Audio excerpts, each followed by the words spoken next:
hold on a second. I think this might be the chapter. Chapter 314.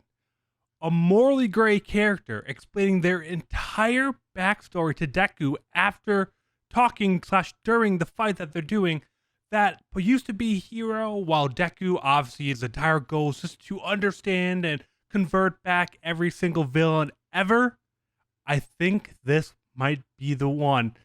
And I think My Hero can end after that, right? If Deku finally understands a villain and converts them back to good, that's pretty much the entire point of the series, right? My name is Andrew Nimsgren. Today I'm breaking down everything that chapter happened in chapter 314 of My Hero Academia, including more about Lady Nagant's backstory, Deku continuing the fight on here, and Deku coming to a little bit of a realization about how society is, which is a little fearful that he's just now realizing this after being on the run for a while. But before I jump into the full recap, if you guys do enjoy this video or are looking for other My Hero Academia content, we do weekly videos on My Hero Academia, including anime recaps, short recaps, manga recaps, and special topics as well. All kinds of stuff going on, as we have 3 series all going on at the same time, plus plenty of other really fun things to talk about. So find that over at youtube.com/class1a. But let's jump into everything that happened in chapter 314 of My Hero Academia.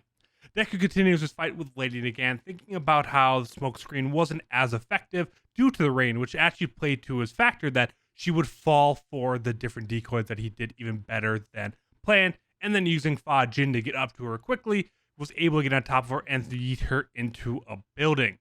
He screams that he's going to make her tell him everything about All For One, but she rebukes, saying, "You think you've won already," transforming her rifle back into an arm, and then back into her rifle again to try to shoot him away. She gloats that she used to be a member of the Hero Public Safety Commission, and that they taught her very, very well, and that it's not going to be easy. They kind of go back and forth. Well, then if you used to be a hero, why are you working for All For One now? And she was talking about why does he want to go back to this manufactured sense of order, and that he couldn't really understand the real truth of how Hero Society used to be a paper thin sheet of just this fake reality that everything kind of relied on, and that she was a big reason that it was able to stay that way. As the fight's kind of continuing on, Deku has an internal monologue, kind of finding himself in a momentary stun lock almost, that after using Fa Jin, all of his body functions and kind of his using of the combination of the quirks is way off, but he still has to avoid Lady Nagant's shots.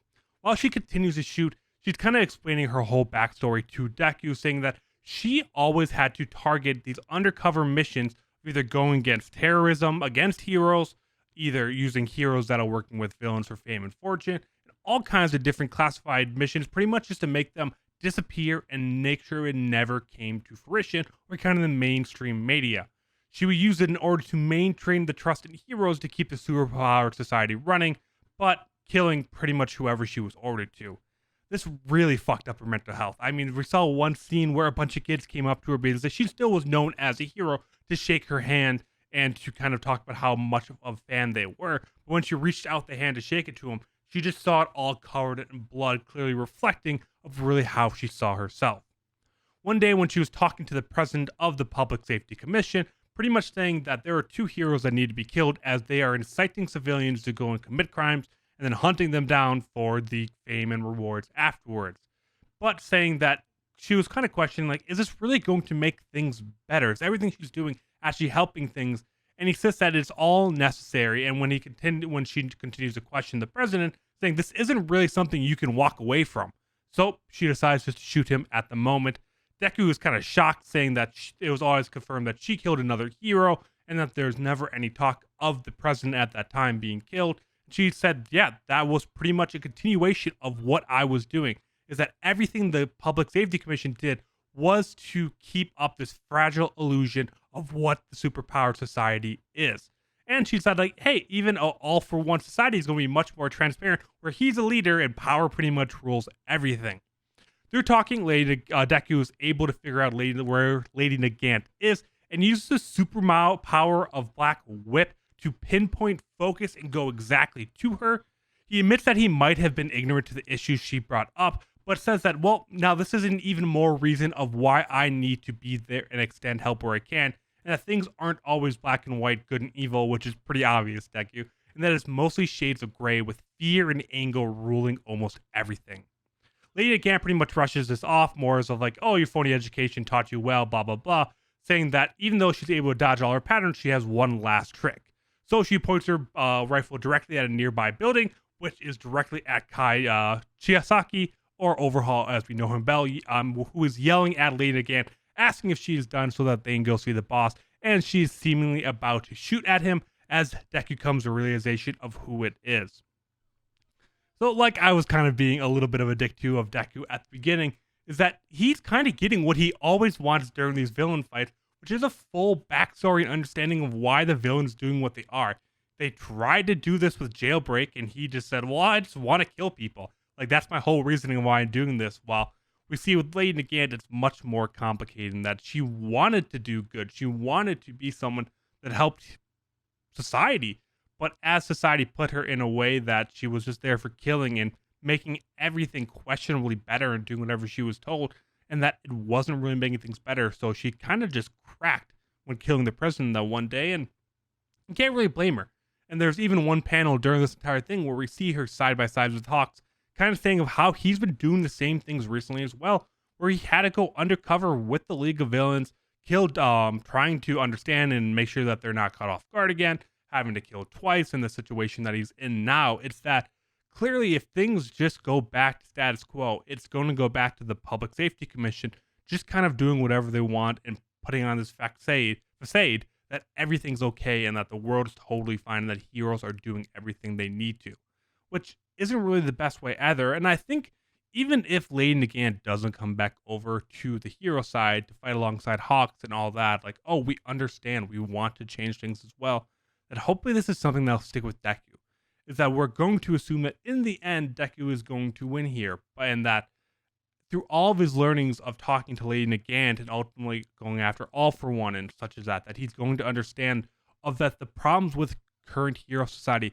that things are going to need to change, and hopefully he can be that staple of when they come out of this dark period of saying, no, this is how things were before, and we will not let them go back. Obviously, society has no trust in heroes anymore, which is going to make it harder than ever to go back to status quo in the first place. But with Deku really making a point in understanding the faults of the current society, I really do believe it's going to improve the longevity of Japan's hero society and maybe even the impact on the overall world, because One for All for One is really going to have an impact just outside of Japan, regardless of which way wins. And obviously setting up the Overhaul being shot, I don't quite believe that she's going to shoot him here. You never know. I mean, maybe a bullet, and if there is, Deku's going to try and stop it. She may get away. She may use it as another chance to shoot at Deku, but I don't believe that they're just going to kill Overhaul here after kind of having him keep making this mention over and over again for the last couple of chapters. Just killing him off here would be a little weird. So I don't quite believe he's just going to die, but I feel like this is finally going to be the moment where he's going to come back in. And maybe if Deku kind of captures Lady Nagant here and goes over Overhaul, he's obviously in no mood to really fight back. He just wants to get to the boss. That he can also have that conversation with Overhaul to try and understand his motives and what his ultimate goal was. Because he clearly seems like a much different person than he was before the whole Hideout Raid arc. So I think these next couple of chapters after this fight will be a lot of kind of backstory and understanding and talking about hero society and the impact it's had to drive heroes to bad, to drive Overhaul to a situation of where it felt like it needed to be cleansed. I mean, Lady Nagant and Overhaul's kind of ideas weren't too far off. She kind of gave up and wanted something more transparent because current hero society isn't as clear. Well, Overhaul wanted to destroy quirks, which is obviously too much more extreme, but that makes things more clear again.